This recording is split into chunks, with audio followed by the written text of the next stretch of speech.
brought to you by V-Guard, a product by Sensodyne and Vimal. We are Zubal.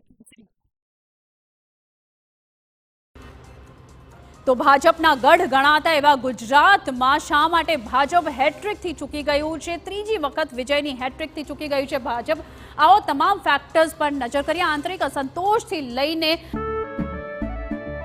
કેસરિયાથી મન જોગી થયું રે, દિલ ઝૂમે જુઓ મતમસ્ત થયું રે, કેસરિયાથી મન જોગી થયું રે. હર પળ મનાવો કેસરી તહેવાર.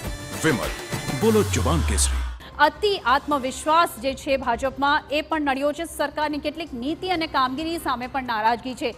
અનેક પ્રધાનોએ તેમના મત વિસ્તારની બહાર ચૂંટણીની કામગીરી ઓછી કરી હોવાની પણ એક વાત સામે આવી છે. 156 બેઠકો જીત્યા બાદ 26 બેઠકો પણ આપણી જ રહેશે એવો ઓવર કોન્ફિડન્સ ભાજપને નડ્યો છે. ભાજપના કાર્યકરો પણ ચૂંટણી શરૂ થઈ ત્યારથી જ તેઓમાં સંતોષ હતો અને સંગઠન પર વધુ પડતો આત્મવિશ્વાસ ભાજપને ભારે પડી ગયો છે. અને ભરતી મેળાને કારણે પણ પક્ષમાં જે છે પાયાના કાર્યકરો નારાજ હતા, જેને લઈને આંતરિક વિખવાદ જોવા મળ્યો. અસંતોષ પણ તમામ નેતાઓમાં જોવા મળ્યો હતો. સ્થાનિક કાર્યકરોની સેન્સ લીધા વગર જ કોંગ્રેસના નેતાઓને ભાજપમાં એન્ટ્રી આપવી તે ભાજપને ભારે પડ્યું છે. ને ભરતી મેળાથી ખૂબ વધારે કાર્યકરોમાં નારાજગી હતી ને ચૂંટણીની કામગીરી પર પણ ખૂબ વધારે અસર પડ્યો છે.